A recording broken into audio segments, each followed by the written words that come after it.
Innal hamdalillah nahmaduhu wa nasta'inuhu wa nastaghfiruh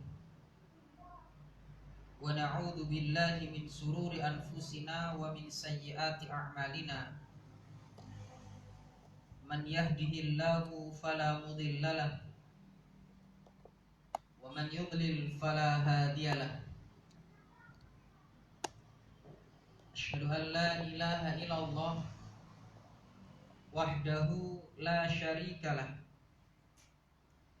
wa asyhadu anna Muhammadan abduhu wa rasuluh. Ya ayyuhalladzina amanu taqullaha haqqa tuqatih wa la tamutunna illa wa antum muslimun.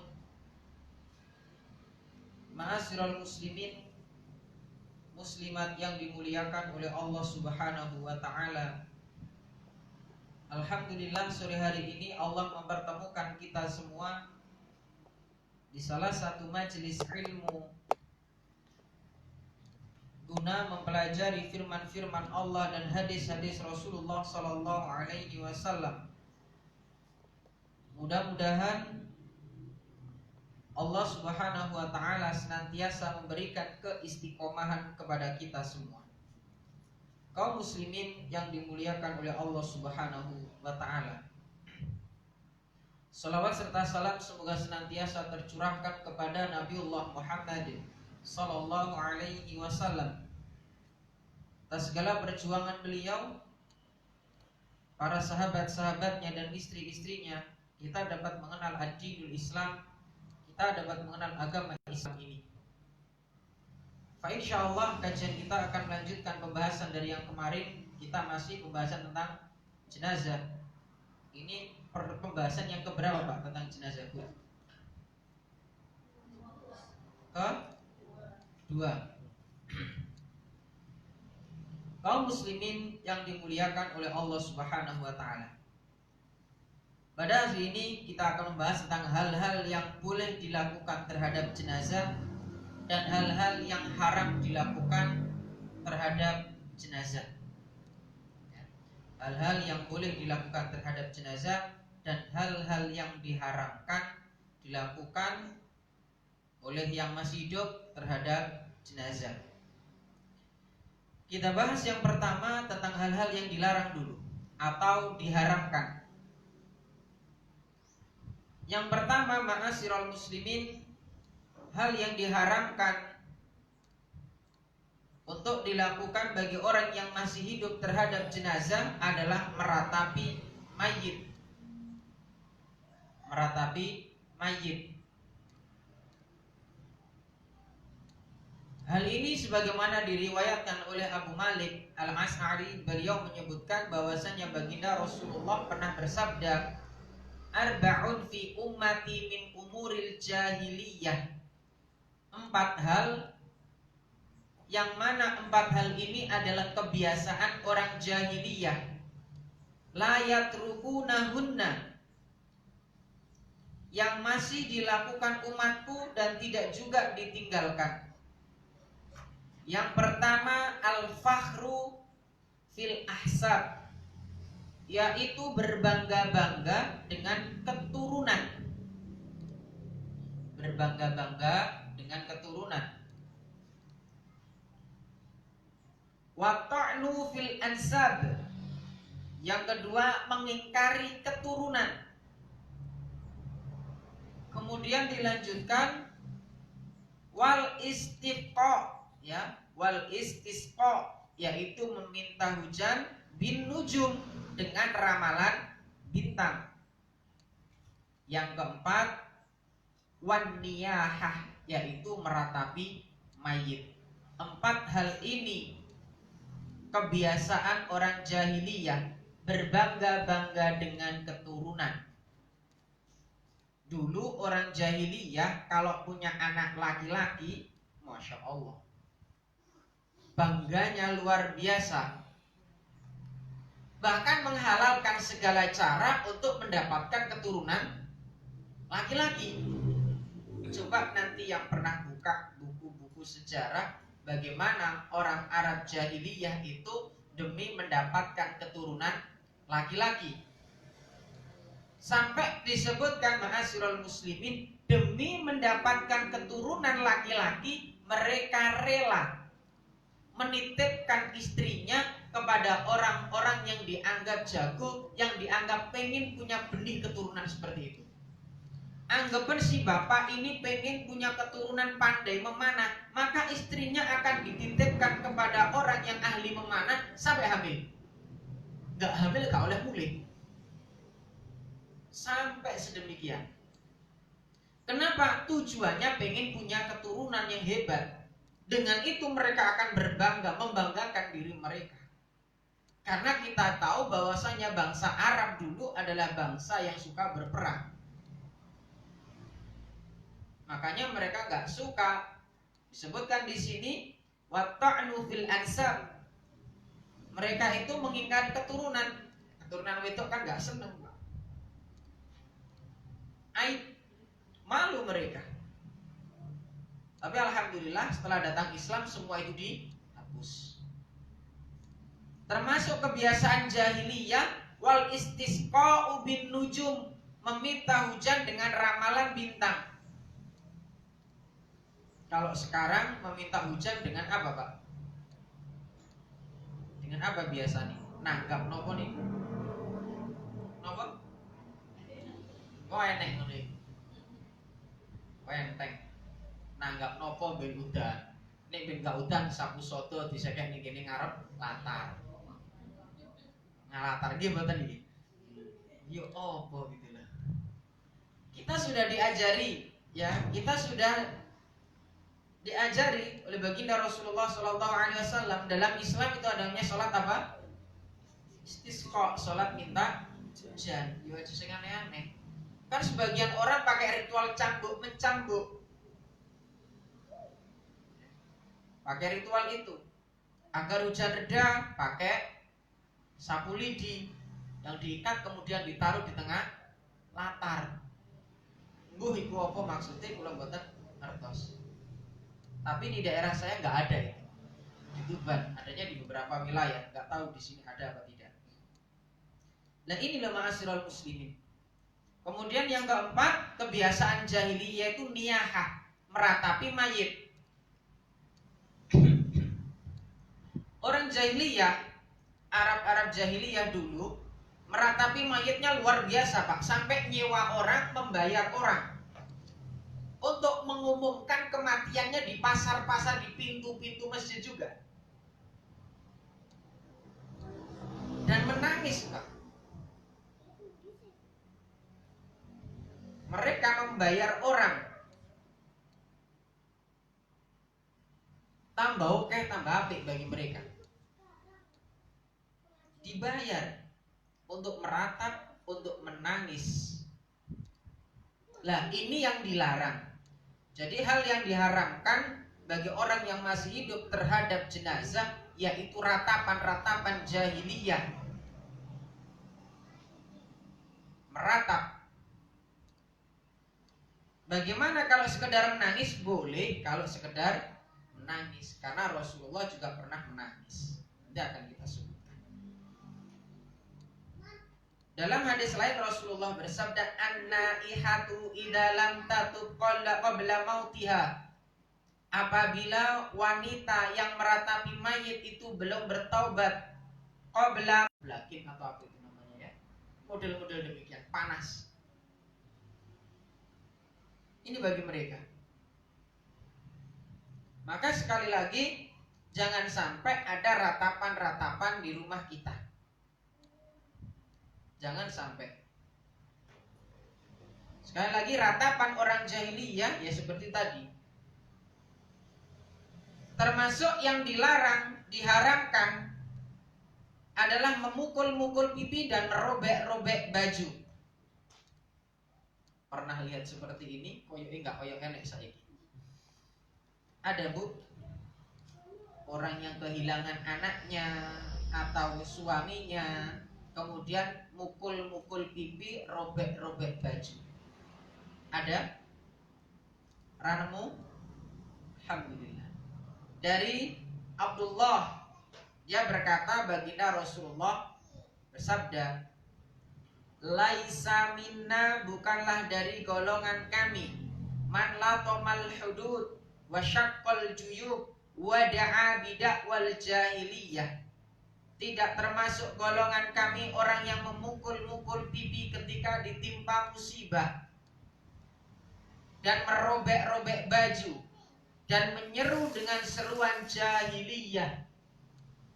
Ini bukan dari golongan Nabi. Maka jauhkan ibu-ibu ditahan. Ketika ada keluarga yang meninggal, jangan sampai ada ratapan-ratapan, apalagi sampai mukul-mukul pipi, robek-robek baju, bengok-bengok. Nah, bahasanya nopo, histeris. Jangan, haram hukumnya ini. Ini lebih cenderung disampaikan ke golongan ibu-ibu. Soalnya biasanya nih wong wedok itu nggak bisa menahan tangisannya. Sedih wajar, nangis wajar, tapi nek sampai nyowek-nyowek baju, terus sampai jambak-jambak rambut, mukul-mukul pipi, maka ini tidak dibenarkan di dalam Islam. Ya. Kemudian yang ketiga, yaitu mencukur rambut. Ya, mencukur, menggunduli rambut. Hal ini disebutkan dalam sebuah hadis, ana bari'um mimma bari'a Rasulullah sallallahu alaihi wasallam. Fa inna Rasulullah sallallahu alaihi wasallam bari'a minas saliqati wal haliqati wasyaqati. Aku berlepas diri dari orang yang Rasulullah sallallahu alaihi wasallam berlepas diri darinya.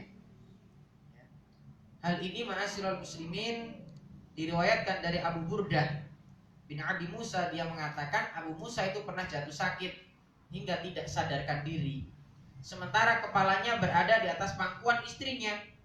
Lalu berteriaklah istrinya, teriak-teriak, dan Abu Musa tidak mampu melarangnya. Tatkala siuman ia berkata tadi, saya ana bari'un mimma bari'a Rasulullah. Saya berlepas diri atas orang yang Rasulullah pun berlepas atasnya. Fa inna Rasulullah, karena sesungguhnya Rasulullah sallallahu alaihi wasallam bari'a minas saliqat, berlepas diri dari wanita yang berteriak-teriak ketika ditimpa musibah, wal haliqati, sampai mencukur rambutnya, wasyaqati, dan merobek-robek bajunya. Nah ini bungok-bungok. Insya Allah nggak ada nih di sini, nggak ada. Di luar ada tetangga kita, kanan kiri kita, mari diingatkan. Ini termasuk masail jahiliyah, dan ini diharamkan di dalam agama kita, nggak boleh. Rasul berlepas diri atas mereka semua.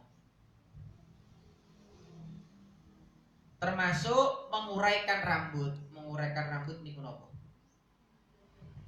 Menjambak-jambak rambut. Ini kan ada kadang-kadang rambut diacak-acak dulu. Ya. Hadis ini dari seorang wanita yang pernah ikut berbaiat pada Rasulullah. Kana fima akhadha alaina Rasulullah sallallahu alaihi wasallam fil ma'ruf alladhi akhadha alaina alla na'siyahu fihi wa alla fakhmusa wajhan wa la nad'u wailin wa la nad'u biwailin wa la nashqa jayban wa alla nanshura sya'ran. Termasuk hal-hal yang Rasulullah sallallahu alaihi wasallam ambil perjanjian dengan kami dari perbuatan kebaikan, dan kami berjanji tidak akan melanggarnya adalah, disebutkan di sini, an la na'siyahu fihi, bahwasanya kami tidak akan la fakhmusha wajhan, tidak akan mencakar wajah. Wala nad'uwa biwailin, tidak menjerit-jerit dengan mengucap celaka. Wala nasyuqa jaiban, tidak merobek-robek baju. Wa alla nansyura sya'ron, dan tidak mengurai-urai rambut. Tidak mengurai-urai itu berarti apa kalau bahasa kita? Menjambak-jambak rambut. Ini kadang terjadi khususnya golongan ibu-ibu, nek bapak-bapak jarang. Saestu golongan bapak-bapak jarang. Ditinggal mati anak paling bapak nangis, sisuke ya wis rada meneng. Ibuke sampai minggu-mingguan. Bahkan sampai pernah kami dapati itu sampai nangis geblak, bengok geblak. Ini harus dikendalikan. Ya. Kita ingat innalillahi. Udah kita paham apa artinya itu. Innalillahi wa inna ilaihi rajiun. Apa artinya? Apa Bu? Sesungguhnya kami ini milik. Kemudian apa lagi? Ya wis anggapan ngono. Innalillahi, sesungguhnya kita ini dari Allah, milik Allah, pun akan kembali kepada Allah. Sudah semuanya, apapun itu, kita, keluarga kita, anak kita, orang tua kita akan kembali kepada pemilik. Siapa sang pemilik? Allah Jalla wa'ala. Ikhlas gak ikhlas? Kita gak tahu siapa yang akan kembali duluan. Bapak isik, mbah isik, anak isik, nopo putune dhisik. Kemarin kita sebutkan klopo iku sing ceblok gak gur sing tuwek dhisik. Kadang sing enom ya oke. Makanya sing enom aja bangga isik enom. Nah, aku isik enom paling sampean dhisik. Ro mesti. Klopo sing ceblok gak sing tuwa tok, sing isik bluluk niku ya oke. Nah, ketika ditinggal meninggal tersebut jangan sampai ada istilah jerit-menjerit, cakar-mencakar wajah, kemudian robek-robek baju dan mengurai-ngurai rambut, atau bahasa kita mungkin ini mengurai rambut kan jadi jambak ngoten niku. Dan kebanyakan ini terjadi di golongan ibu-ibu gitu loh. Kalau mas-mas jarang, bapak-bapak jarang. Soalnya sing rambutnya dawa ya biasanya ini terjadi. Alhamdulillah. Ini 4 hal yang diharamkan dilakukan. Ya, ini 4 hal yang diharamkan untuk dilakukan. Maka sekali lagi ma'asyiral muslimin, 4 hal ini diingat-ingat. Kalau ada keluarga kita yang meninggal dunia, kemudian ada kerabat yang menangis, tolong diingatkan. Ya, tolong diingatkan. Tawasau bil haqqi wa tawasau bis. Mungkin ketika diingatkan pun akan berucap sampean gak ngerasa nih. Gimana? Saya pernah sampaikan ini di zaman Rasulullah pun ini terjadi. Ya, di zaman Rasulullah pun ini terjadi. Ketika ada seorang wanita yang kemarin kita sampaikan ditinggal mati, keluarganya menangis di kuburannya, diingatkan Rasulullah pun dikatakan seperti itu. Pergi kamu nggak merasakan apa yang aku rasakan. Duh, ngoten niku. Ki Rasul sing ngomong apa meneh jenengan. Sampai ra ngrasakno penak ngomong sabar. Ngono lah. Inilah ma'asyiral muslimin yang dimuliakan oleh Allah Subhanahu wa taala. Kemudian apa yang boleh dilakukan terhadap jenazah? Ya, yang pertama, boleh menangisi jenazah selama tidak berlebih-lebihan.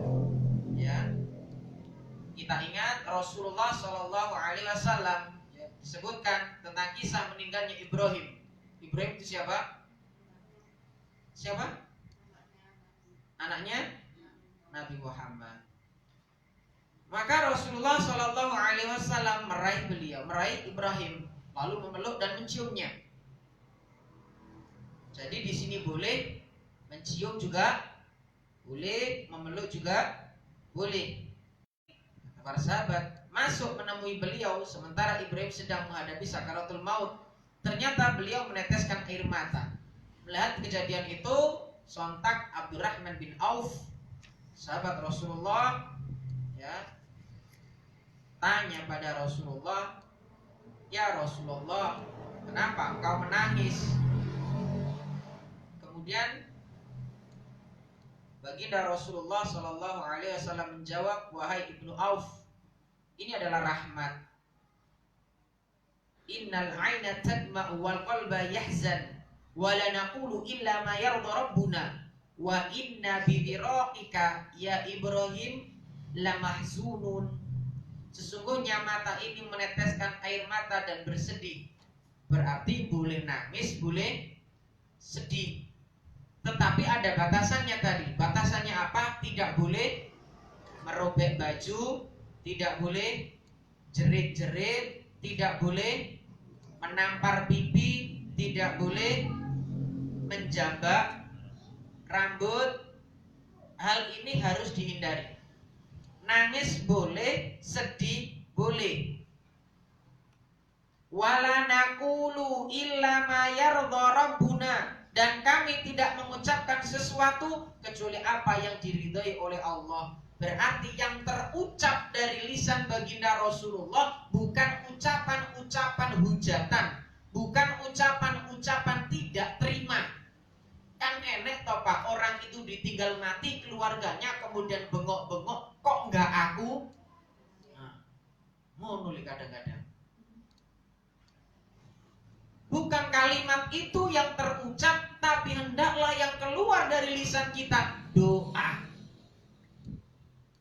Doakan jenazah, bukan justru bengok-bengok, menjerit-jerit, menjambak rambut, menampar pipi, apalagi tadi ucap ucapan-ucapan yang buruk. Jangan, ini semua dihindari.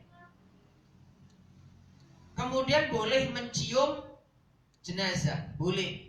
Ini pernah terjadi pula, diriwayatkan dari Aisyah dan Ibnu Abbas bahwasanya Abu Bakar mencium Nabi Muhammad setelah beliau wafat. Ya, ini hadis ini diriwayatkan oleh Bukhari.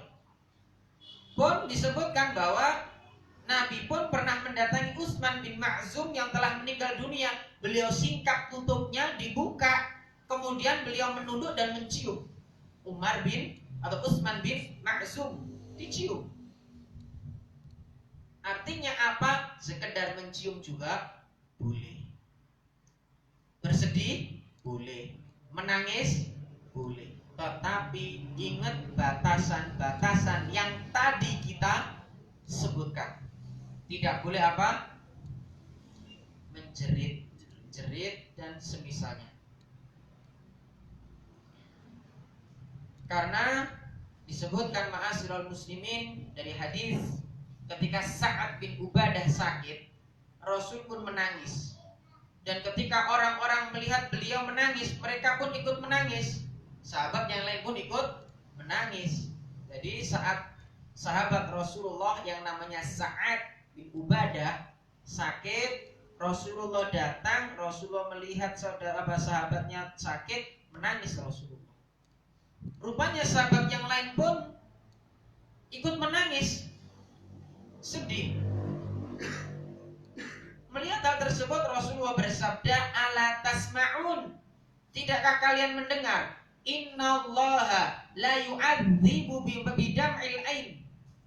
Sesungguhnya Allah tidak akan mengadab seseorang karena air mata. Wala bi husnil qalbi. tidak pula karena hati yang sedih, walakin yu'adzibu bihada wa asyara ila lisani aw yarhamu wa innal mayyita yu'adzabu bibukai ahli. Sesungguhnya ya, innal mayyit itu yu'adzabu, diadzab, bibukai ahlihi alaihi, diadab karena tangisan keluarganya yang berlebihan terhadap mayit. Artinya apa? Bila keluarga ini menangis dengan berlebih-lebihan, siapa yang diadab? Mayit. Yang nangis diadab enggak? Diadab enggak? Enggak apa diadab? Enggak apa diadab? Tenang. Belum diadab. Tenang. Tadi kelak di hari kiamat akan dipakaikan apa? Wanita yang meratapi mayit jika tidak bertaubat sebelum wafat, maka pada hari kiamat dipakaikan apa? Baju besi yang apa itu ya? Panas. Ya itu tadi. Berarti sama-sama kena gitu loh. Makanya harus kita pahami. Bukan yang nangis, bukan yang ditangisi tok, yang nangis juga kena gitu. Kan selama ini yang kita pahami cuma mayitnya diadab bibukai ahlihi alaihi. Mayit itu diadab karena tangisan, ratapan yang berlebihan dari keluarganya. Lah, dalam hadis lain disebutkan wanita yang meratapi mayit kok dia belum bertaubat sebelum wafat, kelak pada hari kiamat dipakaikan pakaian yang tadi kita sebutkan. Ma'asyiral muslimin yang dimuliakan oleh Allah Subhanahu wa taala. Sekali lagi, jika sekedar menangis maka ini diperbolehkan. Wajar bila ditinggal keluarga itu sedih. Kita ingat ketika meninggalnya Khadijah bintu Khuwailid dan pamannya Rasulullah yang itu ibaratnya 1 bulan Pak bareng saulan. Jadi saulan itu keluarganya atau dalam waktu 1 tahun ya, itu 2 orang yang dicintai Rasulullah meninggal. Makanya disebut tahun kesedihan. Istrinya yang selalu mendampingi baginda Rasulullah, selalu ada dalam suka dan duka, meninggal. Pun pamannya yang selalu membela, berada di garda terdepan membela Rasulullah juga meninggal. Disebut tahun kesedihan. Makanya sekedar bersedih, sekedar menangis itu boleh, pokok tidak berlebihan. Jelas sampai sini? Insya Allah. Kita lanjutkan beberapa poin. Ma'asyiral muslimin, ada sebab-sebab su'ul khotimah. Ya, ada sebab-sebab su'ul khotimah. Ma'asyiral muslimin yang dimuliakan oleh Allah Subhanahu wa taala. Di antara sebab-sebab su'ul khotimah. Su'ul khotimah itu apa? Apa Bu? Ada husnul khotimah, ada su'ul khotimah. Su'ul khotimah itu apa? Oh, benak kebalikannya husnul khotimah. Husnul khotimah apa? Kebalikannya su'ul. Terus definisi apa? Bulet namanya. Su'ul khotimah itu kematian yang buruk. Su itu buruk. Su'ul khotimah kematian yang buruk. Yang pertama di antara penyebab su'ul khotimah, kalau syirik kita tidak katakan lagi, bukan lagi su'ul khotimah, tapi meninggal dalam kekafiran. Ya. Yang pertama, ragu dan ingkar yang disebabkan oleh bid'ah. Maksudnya memiliki keyakinan yang tidak benar berkenaan dengan zat, sifat atau perbuatan-perbuatan Allah. Makanya Pak, belajarlah tauhid asma was sifat. Belajar tauhid asma was sifat dan belajarlah tauhid lebih dalam lagi.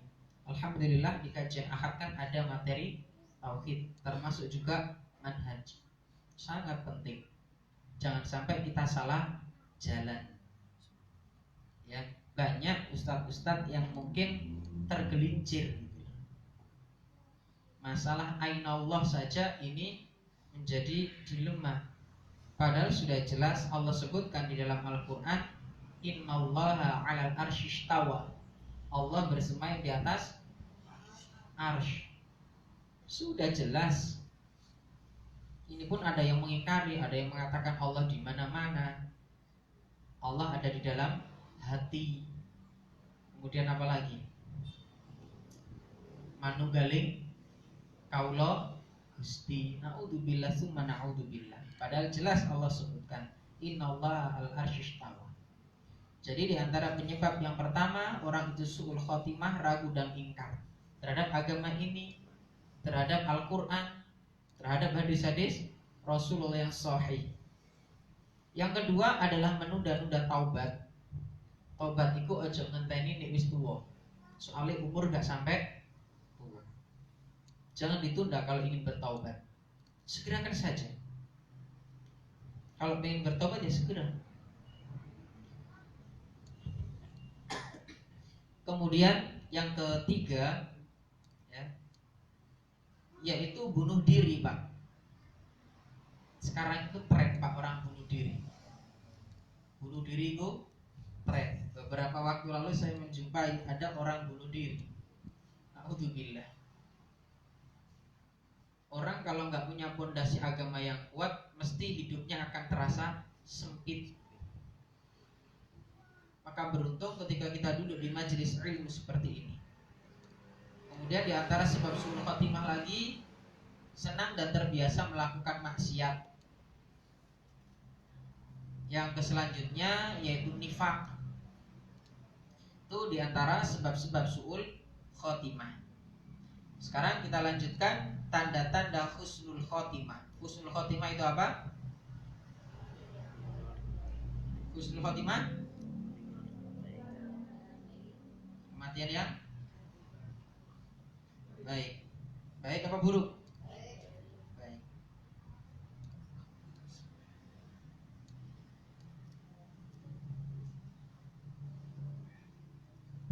Pertama, ma'asyiral muslimin, tanda-tanda husnul khotimah adalah mengucapkan kalimat syahadat saat meninggal. Ya, tanda-tanda husnul khotimah yang pertama, mengucapkan kalimat syahadat. Man kana akhiru kalamihi la ilaha illallah dakhalal jannah. Siapa yang perkataan terakhirnya la ilaha illallah dakhalal jannah, maka dia akan masuk surga. Tetapi untuk bisa mengucapkan kalimat ini bukan hanya sekedar hafal, bukan. Tetapi sejauh mana pengamalan dalam kehidupan sehari-hari. Orang itu kalimat syahadat itu hafal, Pak. Bahkan sering diucapkan, sering dilakukan sampai ngono. Tapi juga masih menyembah kepada selain Allah. Masih suka minta-minta kepada selain Allah. Entah itu pada pohon, entah itu pada apa lagi? Kuburan, atau pada gunung, patung, woke. Nek gunung di apa? Masya Allah. Nek gunung kawi. Nek wit ringin sing di. Ini banyak terjadi di kalangan kaum muslimin sendiri. Bahkan ini dianggap sesuatu yang baik. Alasannya, naudzubillah. Kenapa kok minta-minta kepada gunung? Kenapa kok minta di gunung kawiku? Gunungnya apa kuburan ibu?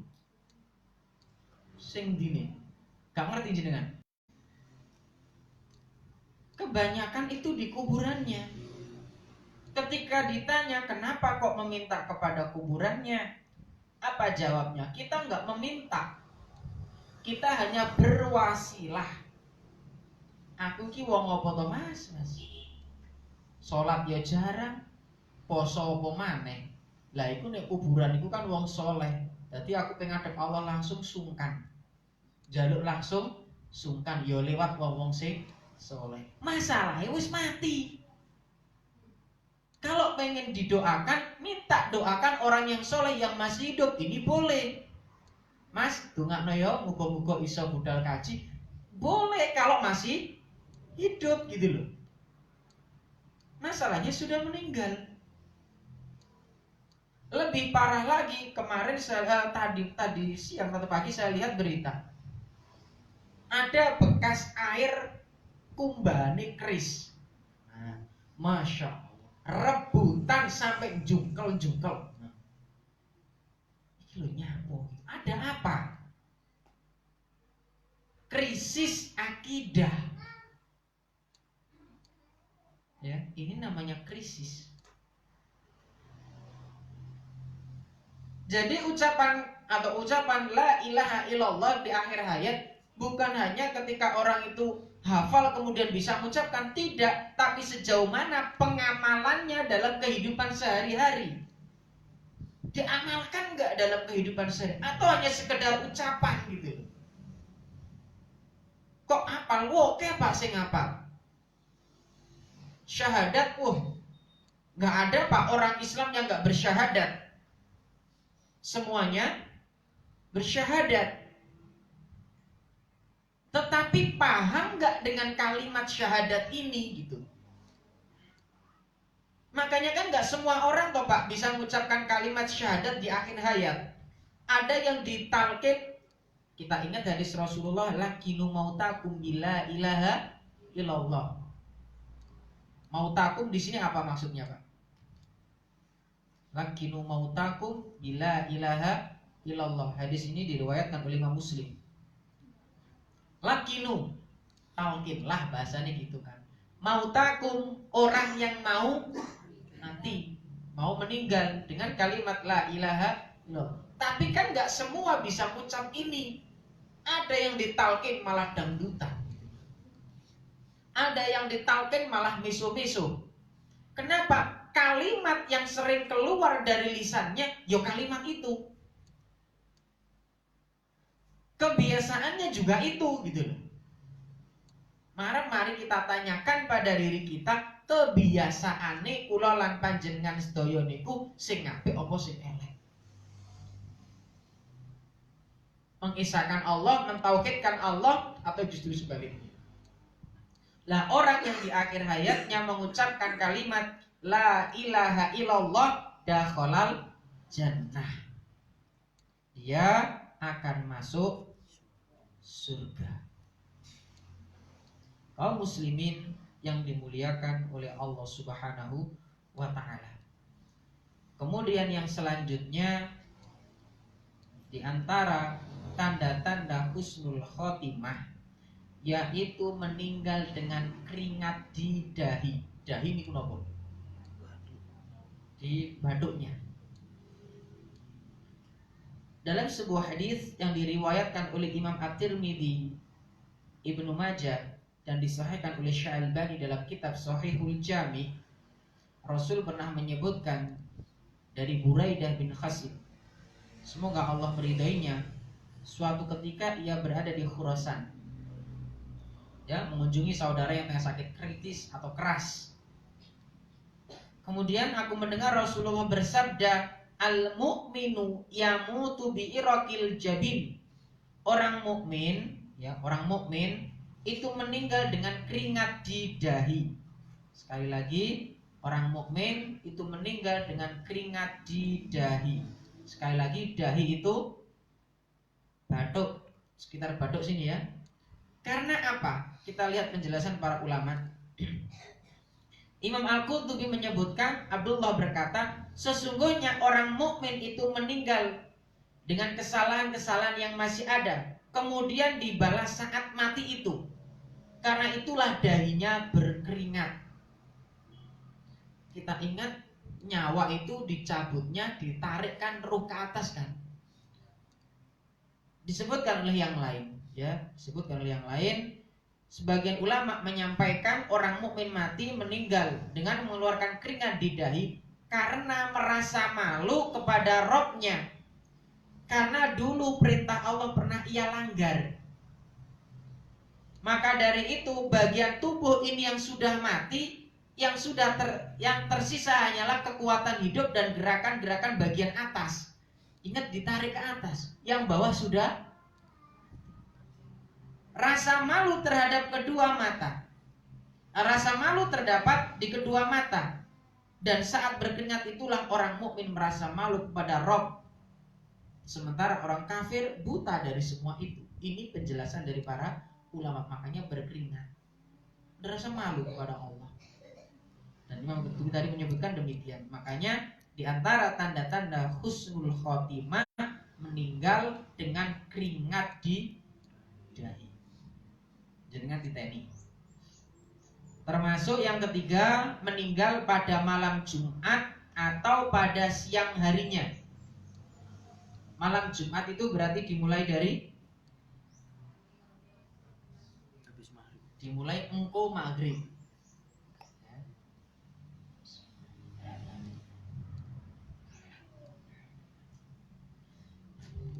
Malam Jumat atau dimulai dari nanti azan maghrib sampai besok.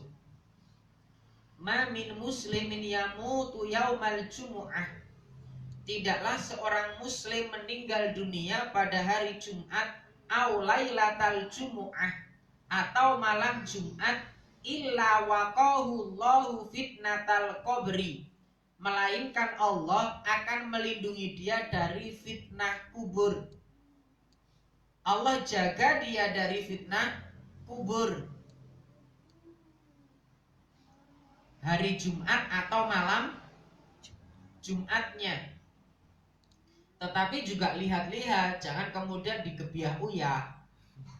Orang non muslim kemudian meninggal pada hari Jumat, wih husnul. Ya enggak. Yang dimaksud ini, hadis ini berlaku bagi orang muslim. Ini harus kita pahami lagi. Jangan digebiah uyah. Yang keempat, mati syahid di medan perang. Ya, mati syahid di medan perang. Lisyahidi indallahi sittu khisalin. Orang yang mati syahid mendapatkan 6 hal di sisi Allah. Yaghfiru lahu fi awwali duf'atin min damihi wa yura maq'adahu minal jannah. Pertama, dosa-dosanya diampuni sejak tetesan darah pertamanya. Jadi kalau ada orang syahid dalam peperangan, dia dapat 6 hal. Mendapatkan 6 hal di sisi Allah. Yang pertama yaitu diampuni, yaghfiru lahu, diampuni baginya fi awwali duf'atin min damihi, sejak tetesan darahnya yang pertama. Wa yura maq'adahu minal jannah, dan diperlihatkan tempatnya di surga. Wa yujaru min adzabil qabri, dilindungi dari siksa kubur. Wa ya'manu minal faza'il akbar, dan terhindar dari ketakutan yang besar. Wa yuhalla hullatal iman, dan diberi pakaian iman. Wa yujawwazu minal huril ain, dinikahkan dengan bidadari. Wa yushaffa'u fi sab'ina insanan min aqaribihi, dan memberi syafaat 70 kerabatnya. Luar biasa. Maka enggak heran kenapa dulu para sahabat-sahabat Nabi ketika ada perintah perang mereka berangkat. Karena ini loh Pak. Makanya benar bila ada orang-orang jahiliyah atau orang-orang kafir mengatakan kita orang perang itu takut mati, sedangkan orang muslim perang pengen mati. Makanya nggak peduli, ingat perangnya kaum muslimin, perangnya zaman atau perang pertama kali, perang apa? Perang pertama kali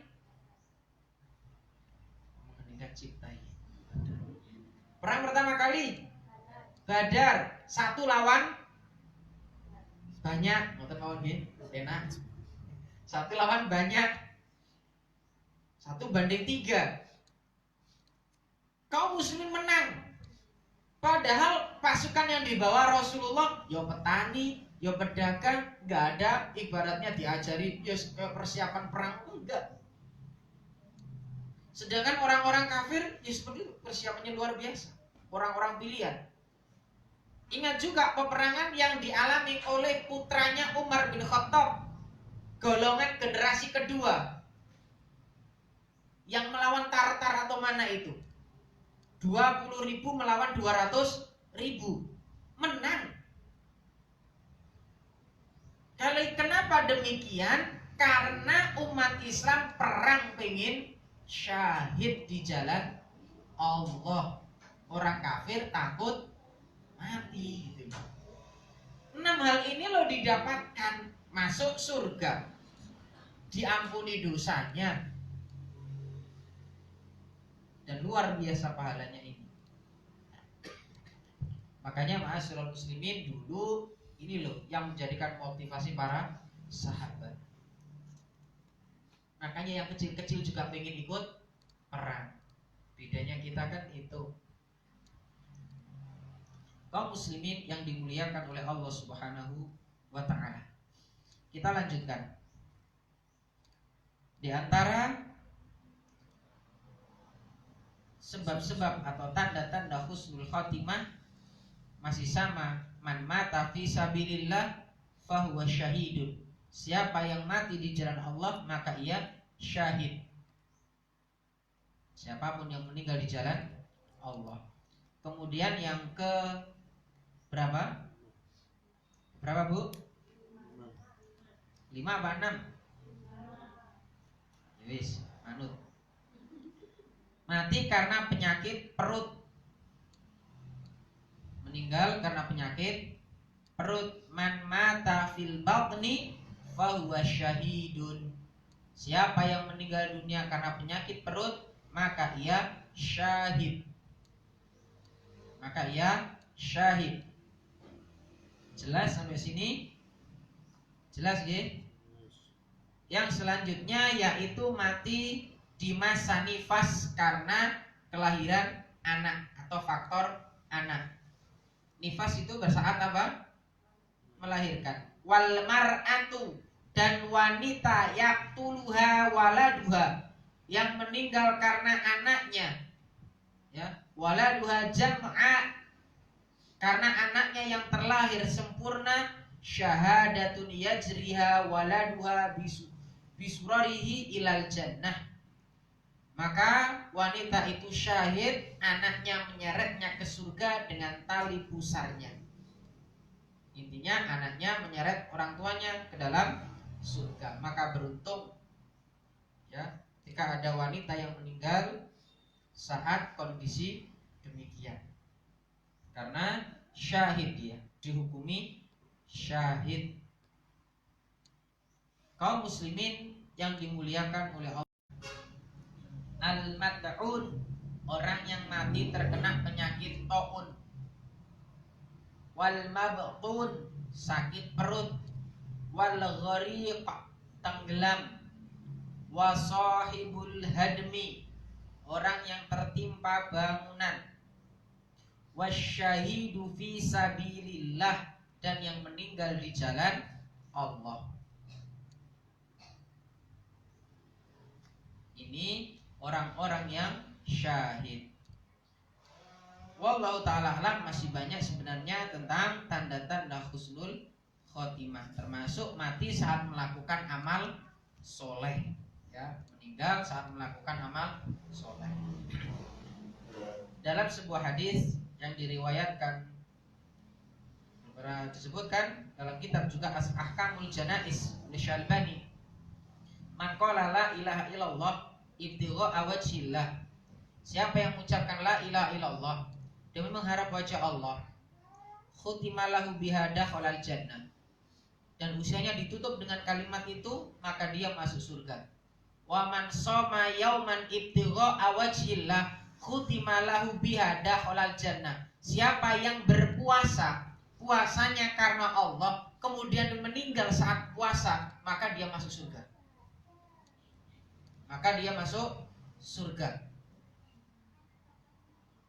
Wa man tasaddaqa bi shadaqatin, dan siapa yang sedekah ibtigha'a wajhillah, sama dia mengharap wajah Allah, khutimalahu, ditutup dengan amalan itu, dakhalal jannah, dia pun masuk surga. Maka perbanyak amal soleh. Maka sering-sering melakukan amal soleh. Siapa tahu saat itulah kita meninggal. Jangan sebaliknya, jangan maksiat, karena kita nggak tahu, jangan-jangan pas maksiat kita meninggal dunia.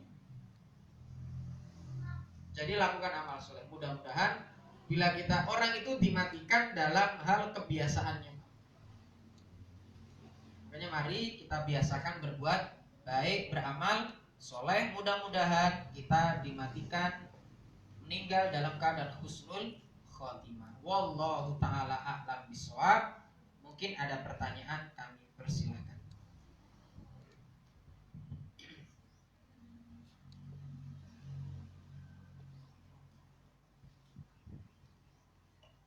Tidak ada?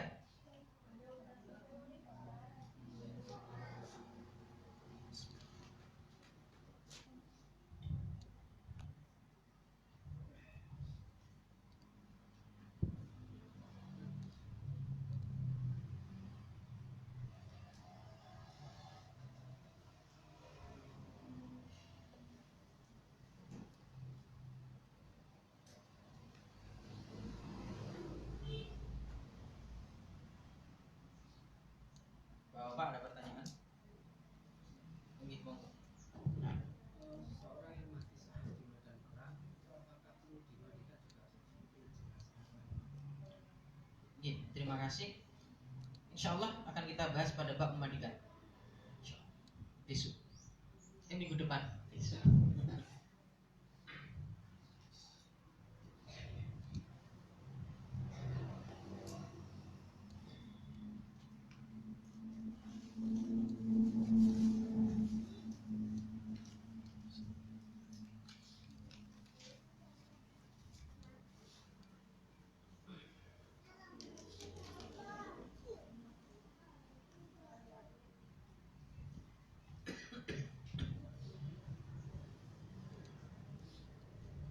Pertama, nifak itu apa? Yang kedua, meninggal karena penyakit perut itu apa?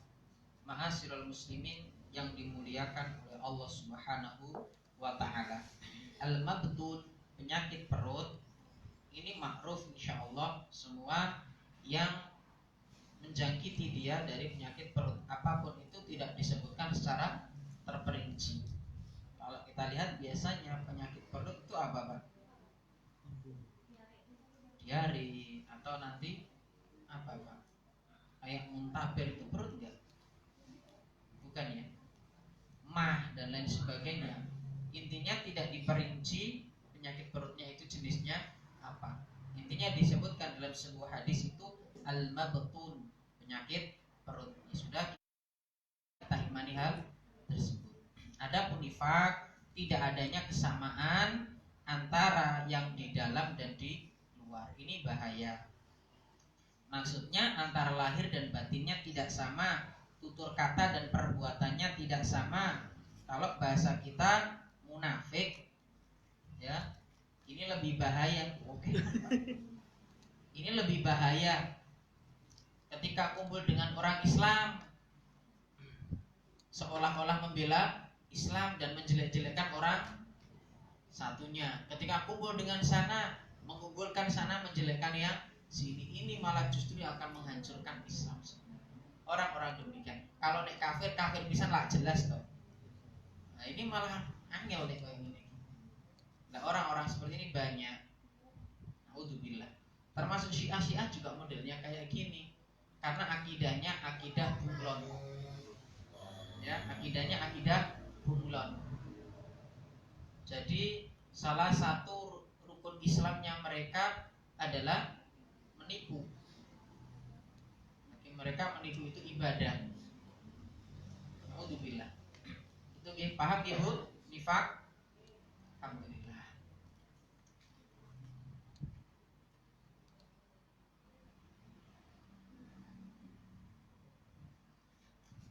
Assalamualaikum warahmatullahi wabarakatuh. Aku mendengar bahwasanya enggak sesuai gitu ya, dan belum ada yang menyebutkan hal demikian. Wallahu taala alam. Insyaallah semacam itu. Khairu taufiq. Ustaz, itu yang keenam keutamaan orang mati syahid tadi diulang. Dibalerin lagi.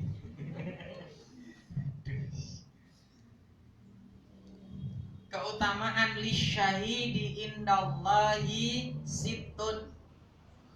Orang yang mati syahid mendapatkan 6 hal. Pertama, situ hisolin. Yang pertama, yaghfiru lahu fi awwali duf'atin min damihi.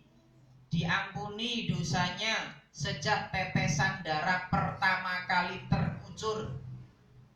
Yang kedua, wa yura maq'adahu minal jannah. Ditampakkan kedudukannya, tempatnya di surga. Wa yujaru min adabil qabri. Dilindungi dari siksa kubur. Wa ya'manu minal fazail akbar. Dan terhindar dari ketakutan besar. Wa yuhalla hullatal iman. Diberi pakaian iman. Wa yujawwazu minal huril ain. Dinikahkan dengan bidadari. Wa yushaffa'u fi sab'ina insanan min aqaribihi. Bisa memberi syafaat kepada 70 orang yang dekat dengan dia. Dah, sampun. Kecepatan buatan. Jelas buatan Bu? Sampun. Alhamdulillah. Ustaz, pernah dengar kalau mencium mayat tidak boleh air mata kita sampai mengenai mayat. Wallahu ta'ala a'lam mengenai hal ini. Tapi intinya tadi menangis juga tidak apa-apa, selama tidak berlebih-lebihan. Artinya jika hal itu diperbolehkan, berarti insya Allah terkait air mata ini jatuh pun, iya, saya juga pernah dengar katanya kalau air mata ini menetes kepada si mayit diadab. Tapi lihat tetesan air mata yang bagaimana. Jelas gitu. Tadi Nabi mengatakan rahmat. Bila memang karena kesedihan itu tabi'i, sebagai seorang manusia. Takut kan ada takut yang tabi'i, ada yang takut yang bukan tabi'i. Takut tabi'i itu ya wajar gitu loh. Takut yang wajar. Wallahu ta'ala masalah ini. Ustaz, meninggal karena bunuh diri apakah kekal di dalam neraka? Wallahu ta'ala. Orang yang kekal di dalam neraka adalah kesyirikan. Ya, yang kekal dalam neraka adalah kesyirikan. Terkait yang lain itu kembali kepada Allah Subhanahu wa ta'ala. Insya'a adzabahu wa insya'a Allah. Ya, jadi diampuni oleh Allah Subhanahu wa ta'ala karena dia juga punya kebaikan. Tetapi akan diadab karena dosa yang itu. Adapun syirik maka ini kekal. Jelas nggih? Paham Bu? Jika itu dosa syirik kekal, jika dosa selain syirik insya'a adzabahu, jika Allah berkehendak ya Allah azab, ya. Jika karena ada amalan-amalan yang lain mungkin diampuni, kembali kepada Allah Subhanahu wa ta'ala. Tapi kemah bunuh diri tadi akan diazab oleh Allah Subhanahu wa ta'ala. Terkait kekal tidaknya, wallahu ta'ala alam, jika karena yang kita pahami dosa yang menjadikan kekal adalah kesyirikan. Innallaha la yaghfiru ayyushraka bihi wa yaghfiru ma duna dzalik. Allah tidak akan mengampuni dosa syirik dan mengampuni dosa selainnya. Termasuk bunuh diri ini kan selain dari syirik. Paham ya? Wallahu ta'ala a'lam. Ada yang lain?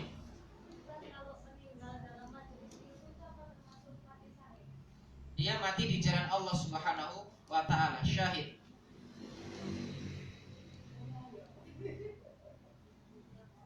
Tapi di majelis ilmu itu niat ngaji apa niat liyane.